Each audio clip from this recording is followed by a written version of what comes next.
Hello, good evening students. I self Dipankar Lahiri और STR classes में आप सभी लोगों का स्वागत है। हम संख्या पद्धति चैप्टर का अध्ययन कर रहे थे। आज हम संख्या पद्धति अध्ययन चैप्टर के अंतर्गत प्रश्नावली 1.5 का सॉल्यूशन करेंगे। चलिए स्टार्ट करते हैं। प्रश्नावली 1.5 देखिए।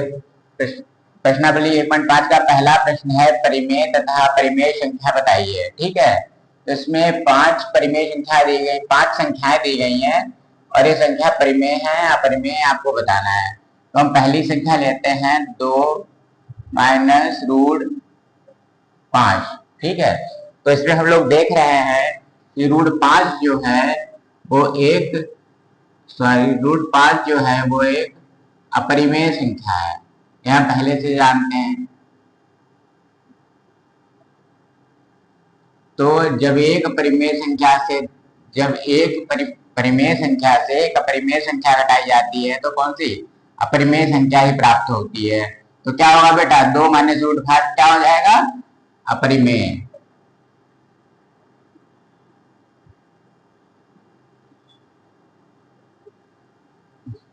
दूसरा क्वेश्चन क्या है, 3 plus under root 23 minus under root 23। ठीक है, ऐसा अब क्या करते हैं, इसका सोल्यूशन इसको सॉल्व करते हैं। ठीक है, देखते हैं क्या हो जाएगा। 3 जब ब्रैकेट हटाएंगे, छोटा ब्रैकेट हटाएंगे तो माइनस 2√3 ओपन हो जाएगा, ये दोनों कट जाएंगे तो क्या बचेगा, 3। 3 को हम सब लोग जानते हैं परिमेय संख्या है। क्या है, परिमेय संख्या है। तो ये संख्या क्या हो गई बेटा, परिमेय संख्या। क्या हो गई बेटा, परिमेय संख्या। कॉन्सेप्ट क्लियर है ना सब लोगों को। चलिए अब आते हैं तीसरे क्वेश्चन पे। ठीक है, तीसरे क्वेश्चन में देखते हैं क्या दिया हुआ, 2√7 बटे 7√7। इसमें देखते हैं कि ऊपर में √7 है, नीचे में √7 है, तो ये √7 कैंसिल हो जाएगा। तो क्या बचेगा बेटा, 2/7। 2/7 को हम P/Q के रूप में व्यक्त कर सकते हैं। तो ये संख्या क्या हो गई, 2√7 और 7√7 क्या हो गई, परिमेय संख्या। ठीक है बच्चा। अब चौथा क्वेश्चन क्या है, देखते हैं सभी लोग। 1/√2। हम लोग जानते हैं कि √2 इस अपरिमेय संख्या है।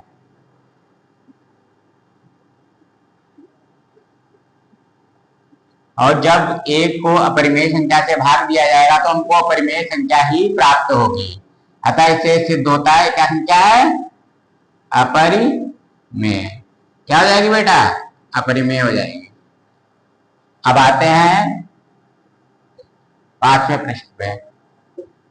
ठीक है, 2 पाई, इसका मतलब हो जाए 2 गुणा पाई। आप जानते हैं कि पाई जो है कि अपरिमेय है, और जब अपरिमेय संख्या को 2 से गुणा करेंगे तो संख्या अपरिमेय ही प्राप्त होगी। ठीक है बेटा, तो क्या हो गया, 2 पाई भी अपरिमेय ही हो गया। ठीक है, पहला क्वेश्चन सबको क्लियर हो गया ना। पहले क्वेश्चन का कॉन्सेप्ट सबको क्लियर है बेटा, पहला क्वेश्चन सबको क्लियर है। ठीक है, अगले क्वेश्चन पे चलते हैं। चलो बेटा, क्वेश्चन संख्या 2 पे आते हैं। इसमें क्या है कि निम्न व्यंजकों को सरल कीजिए। इसमें 4 व्यंजक दिए हुए हैं, इसमें पहला व्यंजक मैंने लिखा हुआ है। क्वेश्चन संख्या 2 क्या है, निम्न व्यंजकों को सॉल्व करना है। तो पहला व्यंजक ये है, इसको हमको सॉल्व करना है। ठीक है, तो चलिए इस व्यंजक को सॉल्व करने के लिए क्या करते हैं, सबसे पहले इस व्यंजक को ब्रैकेट में दिखाए हुए हैं, इनको उतार लेते हैं। ठीक है, अब यहाँ पे बराबर लगाते हैं, इक्वल टू। अब देखते हैं कि इनको हम लोगों को कैसे विभाजित करना है, कैसे करना है। पहले से 3 को इस कोष्टक को खोल लेंगे। ठीक है, पहले तो 3 को इस पूरे कोष्टक से गुणा करेंगे, 3 को पूरे कोष्टक से गुणा करेंगे, 2 प्लस √2, फिर बीच में प्लस का निशान, फिर अंडर√3 को पूरे कोष्टक से गुणा करेंगे। इस वाले कोष्टक को हम लोग पहले इससे 3 से गुणा कर रहे हैं, फिर पहले 3 से गुणा कर रहे हैं बेटा, फिर अंडर रूट 3 से गुणा कर रहे हैं। और फिर बीच में प्लस का निशान जो लगाया है वो उतार ले रहे हैं। ठीक है बेटा, समझ गए ना। तो पहले क्या किया गया, पहले इसको इससे गुणा की गई, फिर इसको √3 से गुणा की गई है और प्लस का निशान उतार लिया गया है। अब क्या करते हैं, इसको जब ओपन करेंगे तो क्या हो जाएगा, 3 दूनी 6 और 3√2 plus 2√3 plus plus plus plus हो जाता है, प्लस √3 गुणा √2 6 आ जाएगा, प्लस 3√2 प्लस 2√3 प्लस 3 दूनी 3 और 2 का गुणा हो जाएगा, 3 दूनी 6 आ जाएगा। ठीक है बेटा। तो अब देखिए इसमें √2 है, इसमें √3 है, कोई √6 है, कोई भी संख्या जुड़िया घट नहीं सकती है, तो यही आंसर हमारा प्राप्त होगा। ठीक है बेटा। अब आते हैं क्वेश्चन संख्या 2 पे। ठीक है,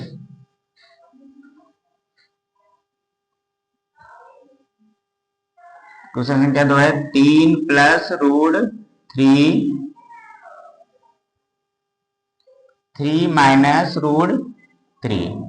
ठीक है, अब हम इसका क्या करते हैं, हम इसमें भी सेम यही पद्धति को सेम इसमें भी अपनाते हैं। सबसे पहले क्या करते हैं कि इस पूरे को इससे गुणा करते हैं, उसके बाद में इससे गुणा करते हैं, बीच का क्वेश्चन ऐसे रखते हैं। 3 से पहले 3 माइनस √3 का गुणा किया गया, फिर बीच का क्वेश्चन प्लस उतारा गया, फिर √3 माइनस √3 लिखा गया। ठीक है बेटा। अब इसको ओपन करेंगे, 3 3 9 माइनस 3√3 प्लस, अब यहाँ पे क्या आ जाता है बेटा, 3 किससे √3 से गुणा हो जाएगी तो क्या हो जाएगा, 3√3 माइनस √3 गुणा √3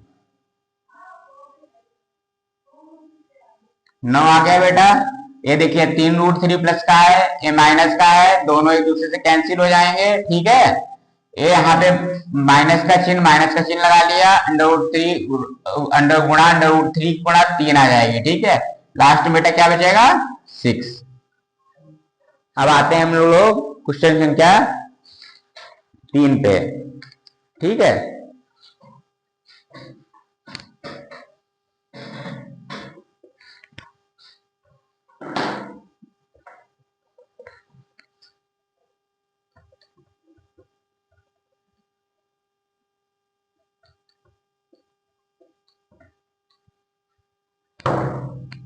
अब हम लोगों को √5 गुणा √2 का स्क्वायर करना है। ठीक है बेटा, तो अब उसको हम लोग 2 तरीके से सॉल्व कर सकते हैं। पहला तरीका है, या तो हम लोग क्या करते हैं कि √5 इसको ओपन कर लेते हैं, √5 प्लस √2 और √5 प्लस √2 इन दोनों का इस तरीके से सोल्यूशन कर लेते हैं जैसे हमने किया है। ठीक है, उस तरीके से भी सोल्यूशन आ जाएगा। या फिर एक तरीका हमारे पास ये है a, इसको b मान लेते हैं, तो a प्लस b का होल स्क्वायर का फॉर्मूला बन जाता है। इसका फॉर्मूला में पता है क्या होता है, a प्लस b का whole square a square plus का b स्क्वायर प्लस का 2ab क्या होता है बेटा, a स्क्वायर प्लस का b स्क्वायर प्लस का 2ab। ठीक है, तो हम लोग क्या करते हैं, अब a की जगह पे हम लोग a की जगह पे क्या है, √5, b की जगह पे हम लोग क्या रखते हैं, √2, यहाँ पे स्क्वायर हो गया। ठीक है, अब हम लोग a की जगह पे हमने क्या माना है, √5, तो a की जगह पे हम लोग क्या रखते हैं, √5 का स्क्वायर, b क्या है, √2, तो यहाँ करते हैं √2 का स्क्वायर प्लस यहाँ पे 2 की वैल्यू 2 उतार लेते हैं, a क्या है √5 और b क्या है √2, ए है ए बी है, अलग भी लिख लेते हैं, ए की वैल्यू क्या है √5 और बी की वैल्यू क्या है √2 बेटा। ठीक है, अब हम लोग यहाँ पे इक्वल टू के नीचे इक्वल टू करते हैं, √5 का जो स्क्वायर होगा तो बेटा 5 आ जाएगा। ठीक है, √2 का स्क्वायर होगा तो बेटा 2 आ जाएगा। ठीक है, 2 5 और 2 का गुणा होगा तो कितना आ जाएगा, 5 दूनी 10। ठीक है बेटा, 5 और 2 जोड़ेंगे 7 आ जाएगा, 7 प्लस 2 √10, तो √5 प्लस √2 का स्क्वायर की वैल्यू कितने आ जाएगी, इतनी। ये हमारा आंसर मिलता है। ठीक है,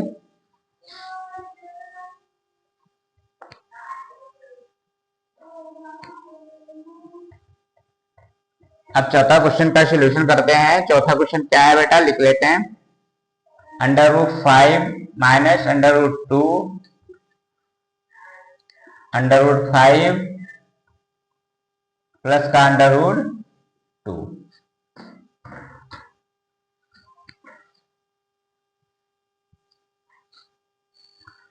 एक फार्मूला है जिसको हम लोग याद कर लेते हैं, हम आप लोगों को बता देते हैं, शॉर्टकट फार्मूला है, इसको आप लोग याद कर लीजिए, ये बहुत जगह यूज होने वाला है।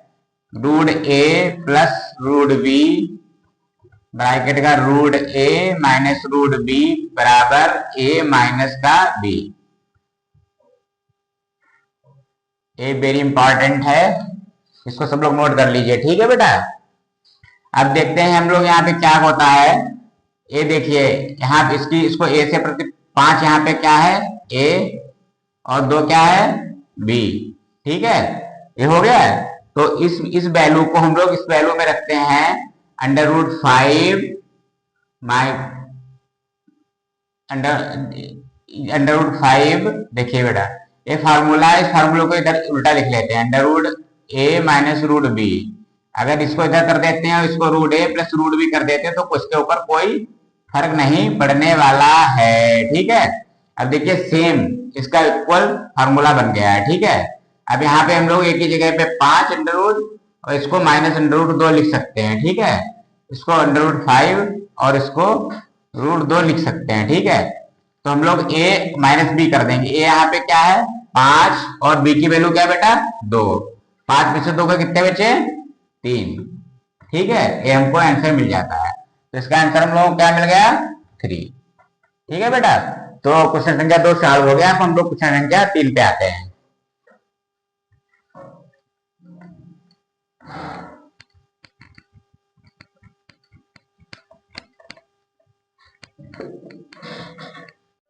देखो बेटा अब हम लोग आते हैं क्वेश्चन संख्या 3 को। क्वेश्चन को पहले पढ़ते हैं, ध्यान से पढ़िए क्या दिखा रहा है। आपको याद होगा कि पाई को एक वृत्त परिधि मान लीजिए c और उसके व्यास मान लीजिए d के अनुपात में परिभाषित किया जाता है, अर्थात पाई बराबर c/d है। यह इस तथ्य का अंतर विरोध करता हुआ प्रतीत होता है कि पाई अपरिमेय है। इस अंतर विरोध का निराकरण आज इस प्रकार करेंगे। तो बेटा पाई को परिधि बटे व्यास के रूप में परिभाषित किया जाता है। परिधि यहाँ पे c मान ली गई है, व्यास d मान लिया गया है, ठीक बेटा। पाई एक अपरिमेय संख्या है, एक अपरिमेय संख्या है, हम लोग सब लोग जानते हैं। लेकिन कोई भी अपरिमेय संख्या को हम लोग निश्चित बिंदु तक निरूपित कर सकते हैं। जैसे मान लो कोई परिमेय संख्या दी गई है 1.23494214, तो हम इसको निश्चित बिंदु के 2 बिंदुओं तक परिभाषित कर लेते हैं। क्या करते हैं, जैसे यहाँ पे 4 दिया हुआ है तो ये 9 से वैल्यू कम है तो 1.23 लिख लेते हैं बेटा, ठीक है। इसको क्या लिख लेते हैं 1.23 तक लिख लेते हैं। अगर यहीं पे 1.23944678 दिया होता तो ये वैल्यू जो है 9 है, ये वैल्यू जो 9 है, ये वैल्यू 5 से ज्यादा है बेटा, तो यहाँ पे 1.24 इसकी वैल्यू को हम लोग लिख सकते हैं, लगभग मान सकते हैं 1.24, अनुमान इसको मान सकते हैं 1.24, इसका अनुमान 1.23। तो पाई की वैल्यू को हम लोग 3.14 मान लेते हैं बेटा। क्या मान लेते हैं, पाई की वैल्यू को 3.14 मान लेते हैं। इसीलिए कोई भी संख्या जो है उसको हम लोग दशमलव के निश्चित बिंदु तक मान सकते हैं, ठीक है बेटा। तो इस तरीके से कोई अंतर विरोध पैदा नहीं होता है, ठीक है, कोई अंतर विरोध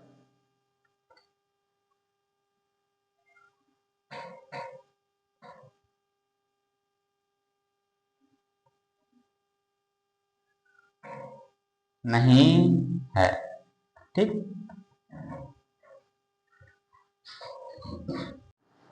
देखो बेटा अगला क्वेश्चन है क्वेश्चन संख्या 4। संख्या रेखा पर √9.3 को निरूपित कीजिए। इस प्रकार के क्वेश्चन और भी परीक्षाओं में पूछे जा सकते हैं, कैसे निरूपित करना है संख्या रेखा पर। तो चलिए हम लोग देखते हैं कि √ वाली संख्याओं को संख्या रेखा पर कैसे निरूपित करना है, ठीक है बेटा। तो चलिए स्टार्ट करते हैं, देखते हैं कैसे निरूपित करना है। सबसे पहले हम लोग क्या करते हैं, एक रेखा ए और बी खींच लेते हैं, ठीक है बेटा। अब हम यहाँ पे कोई बिंदु C मानते हैं और C बिंदु से 9.3 कितनी 9.3 सेंटीमीटर। कोई भी 9.3 सेंटीमीटर हम यहाँ पे यूनिट के रूप में ले रहे हैं, लेकिन यहाँ पे कोई भी यूनिट लिया जा सकता है। ठीक है, तो हम लोग यहाँ पे क्या है, यहाँ से कितने खींचते हैं बेटा, 9.3 की रेखा खींचते हैं। कितनी की? 9.3 की। ठीक है, अब हम लोग क्या करते हैं, हम लोग सीधा प्रोसेस करना है कि यहां से 1 सेंटीमीटर दूरी पर एक रेखा और खींचनी है। ठीक है, ए सी, इसको डी मान लेते हैं, इसको ई बिंदु मान लेते हैं। ठीक बेटा, अब हम लोगों को ई सी, इससे ई बिंदु प्राप्त हो गया। क्या प्राप्त हो गया? सी बिंदु प्राप्त हो गया और ई बिंदु प्राप्त हो गया। अब हम लोग क्या करते हैं, देखिए डी से 1 सेंटीमीटर आगे ई बिंदु हमने पहले बना लिया। क्या बना लिया? पहले 9.3 की एक ही रेखा खींच ली, फिर उससे 1 सेंटीमीटर पर ई बिंदु बना लिया। अब हमको क्या करना है, सी और ई बिंदु का मध्य बिंदु ज्ञात करना है। इसको हम लोग पटरी से नाप लेंगे, सी और ई कितना है, और इसके मध्य बिंदु को हम लोग ज्ञात कर लेंगे। प्रकार के द्वारा भी हम लोग ज्ञात कर सकते हैं। इसके मध्य बिंदु को मान लिया, इसका मध्य बिंदु ओ है। ठीक है, तो मध्य बिंदु ओ मान लेते हैं। ठीक है बेटा, इसके मध्य बिंदु को ओ मान लेते हैं। अब हम लोग क्या करते हैं, सी और ओ को प्रकार में भर के एक गोल अर्धवृत्त बनाते हैं। क्या बनाते हैं? ई तक अर्धवृत्त बनाते हैं। जो सी से ओ, इसकी त्रिज्या क्या है बेटा, इसकी ओ और सी, इसकी त्रिज्या आर क्या है, यहां से यहां तक है, जो सी और ई का मध्य बिंदु है। यहां से लेके प्रकार में भर के इसको गोला बना देंगे, यहाँ पे जो मिलेगा। ठीक है बेटा, अब हम लोग क्या करते हैं, जो पहले डी बिंदु जो 1 सेंटीमीटर पे खींचा था, यहाँ पर चांदा रखते हुए 90 डिग्री का कोण बनाते हुए एक सीधी रेखा खींच देंगे जो ई में मिलेगी। ठीक है, जो सीधी रेखा जो मिलेगी वो कहीं पे वृत्त को प्रतिच्छेद करेगी, तो वो कहीं पे प्रतिच्छेद करेगी, वो इसको हम लोग एफ बिंदु मान लेते हैं। ठीक है, तो ये जो रेखा सीधी रेखा होगी, ये अंडर रूट 9.3 को निरूपित करेगी। किसको निरूपित करेगी बेटा? अंडर रूट 9.3 को निरूपित करेगी। अब हम लोग क्या करते हैं, 9.3 तो पता चल गया हम लोगों को, लेकिन अब हमको इस संख्या रेखा पर इसको निरूपित करना है। तो हम लोग क्या करते हैं, फिर चांदे का, हम लोगों ने यहाँ पे चांदे का प्रयोग किया था, हम प्रकार का प्रयोग करते हैं। प्रकार में डी और एफ दूरी भर के एक चाप लगाते हैं। डी से जो हम यहाँ संख्या रेखा को ऐसे चाप लगाते हैं हम लोग, जो कि इसको कहीं पर प्रतिच्छेद करेगा। उस बिंदु को हम लोग जी मान लेते हैं। ठीक है, वो बिंदु जो है अंडर रूट 9.3 को निरूपित करता है। ठीक है, मैं फिर से रिवाइज कर देता हूं एक बार। पहले संख्या रेखा ए और बी खींच लेते हैं, उसके बाद सी डी 9.3 की रेखा खींचते हैं, फिर इससे 1 सेंटीमीटर दूर ई बिंदु लेते हैं, फिर सी और ई का मध्य बिंदु ओ ज्ञात करते हैं। ठीक है बेटा, फिर ओ और सी त्रिज्या लेके हम लोग एक वृत्त बनाते हैं। ठीक है बेटा, वृत्त बनने के बाद में हम लोग डी बिंदु से लंबवत या सीधे 90 लंबवत एक रेखा खींचते हैं, जो वृत्त को एफ बिंदु पर प्रतिच्छेद करती है। जो सी और एफ उनको प्राप्त होती है, वही यही जो है कि 9.3 है। ठीक है बेटा, अब इसी को हम लोग प्रकार में भर के चाप लगाते हैं। जो चाप जो यहाँ पे प्रतिच्छेद करता है संख्या रेखा को, वही अंडर रूट 9.3 की वैल्यू होती है। ठीक है बेटा, कॉन्सेप्ट हमें लगता है आप सभी लोगों को भी कॉन्सेप्ट क्लियर हो गया होगा। ठीक है बेटा, तो अगले चलिए नेक्स्ट क्वेश्चन पे अपना ध्यान लगाते हैं। हाँ बेटा, तो अब हम लोग क्वेश्चन नंबर 4 को समझने के बाद प्रश्न संख्या 5 पे आते हैं। देखते हैं प्रश्न संख्या 5 क्या है। प्रश्न संख्या 5 में हरों का परिमेयीकरण करना है। हम लोगों को संख्याएं दी गई हैं, लेकिन इनके हरों का परिमेयीकरण करना है, मतलब संख्याओं को सरल करना है। सरल रूप में हम लोगों को सरलीकरण करना है। तो चलिए पहले प्रश्न पहला लेते हैं। कौन सा है? इसको क्या कहते हैं? 1/√7। इसका हर अंडर रूट 7 है, इसको सॉल्व करना है। ठीक है, अगर कोई संख्या जो है कि सबसे नीचे सिंगल है, ठीक है, केवल एक रूप में है, हम लोग क्या करते हैं, पहले तो एक फार्मूला समझ लीजिए, यहाँ साइड में समझाते हैं आपको। जैसे कोई भी संख्या 1/√a में दी गई है, तो हम लोग इसके हर का परिमेयीकरण करने के लिए √a से ही ऊपर नीचे गुणा कर देंगे। ठीक है, अगर कोई संख्या under root a plus B में दी गई है तो हम लोग इसका प्रमेयीकरण करने के लिए इसके जो हर की संख्याओं के बीच का चिन्ह है उसको बदल देंगे और ऊपर नीचे गुणा कर देंगे, अंडर रूट ए और अंडर रूट माइनस बी से गुणा कर देंगे बेटा। ठीक है, अगर यहाँ पे बनपान root a minus root B दिया गया है तो यहाँ पे माइनस है तो क्या कर देंगे, प्लस से गुणा कर देंगे। क्या कर देंगे बेटा, प्लस से under root a plus under root B से। अगर यहाँ माइनस है तो प्लस से गुणा की जाएगी, अगर प्लस है तो माइनस से गुणा की जाएगी, और सिंगल है तो सिंगल से गुणा कर ली जाएगी। अब यहाँ पे आते हैं, सबसे पहला क्वेश्चन है बनपान रूट 7।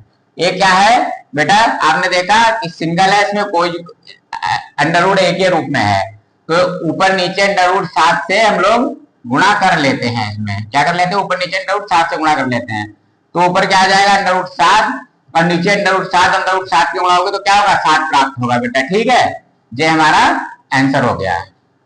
ठीक बेटा, चलो अब दूसरा क्वेश्चन सॉल्व करते हैं।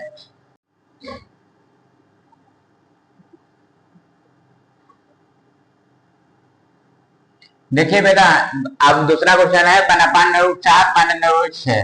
हमने आपको बताया था कि नीचे की संख्या के चिन्ह को बदल के ऊपर नीचे उसी संख्या से गुणा कर देते हैं। तो इसका हर क्या है, अंडर रूट 7 माइनस रूट 6। इसको गुणा करना है तो क्या कर देंगे, अंडर रूट 7 प्लस माइनस का प्लस कर देंगे बटे अंडर रूट 7 प्लस रूट 6 कर देंगे। अब यहाँ पे देखते हैं, इसी एक से गुणा होगी तो हम लोगों को वही प्राप्त हो जाएगा। ठीक है बच्चा, वही प्राप्त हो गया। अब नीचे क्या प्राप्त होगा, अंडर रूट माइनस 6 और अंडर रूट 7 प्लस रूट 6। अब हमने आपको अभी एक फार्मूला बताया था जो बहुत इंपॉर्टेंट था। वो फार्मूला क्या था, root a plus root B, root a minus root b बराबर ए माइनस बी, या root a minus root B भी लिख सकते हो इसको, root a plus under root b बराबर ए माइनस बी। ठीक है, चाहे इसको इधर कर दो चाहे इसको इधर कर दो, बात एक ही है। ठीक है, तो यहाँ पे ए माइनस बी के रूप में विभक्त कर सकते हो। तो देखिए ये वाला सेम फार्मूला यहाँ पे प्रयोग हो रहा है। देखिए प्रयोग हो रहा है बेटा। हाँ, तो क्या करते हैं, ऊपर वाला जो अंश है उसको हम लोग ऐसे सेम लिख लेते हैं और नीचे क्या हो जाएगा, ए माइनस बी। ये यहाँ पे क्या है 7, बी क्या है 6, 7 माइनस 6। तो क्या मिल गया, अंडर रूट 7 प्लस रूट 6 बटे 8। तो क्या आ गया, अंडर रूट 7 प्लस रूट 6। ये हमारा आंसर मिल गया। ठीक बेटा, अब हम लोग क्वेश्चन संख्या 3 को सॉल्व करेंगे। ये क्वेश्चन आपके समझ में आ गया होगा। बच्चे लोग स्क्रीनशॉट लेना चाहें तो स्क्रीनशॉट भी ले लिया करिए। ठीक है बेटा,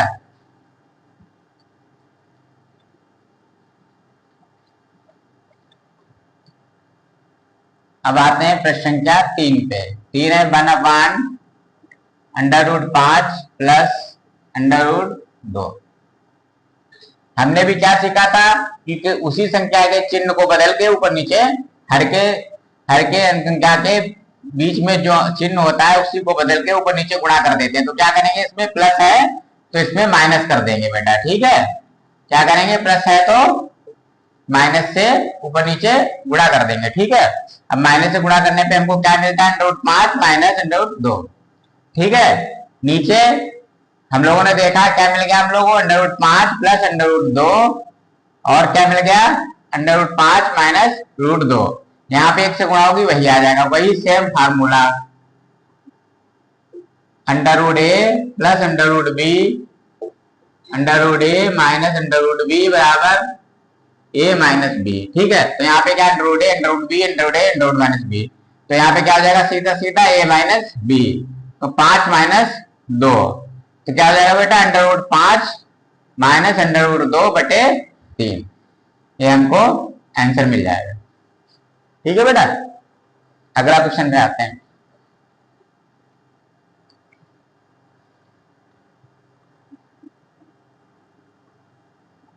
one upon under root 7 minus 2। इसमें भी वही करना है, चिन्ह को बदलकर अंश और हर में गुणा कर देनी है। सबसे पहले क्या किया गया, अंडर रूट 7 प्लस 2 बटे अंडर रूट 7 प्लस 2। अब देखिए यहाँ पे जो फार्मूला था वो यूज नहीं हो पाएगा बेटा। ठीक है, यहाँ पे जो फार्मूला था वो यूज नहीं हो पाएगा।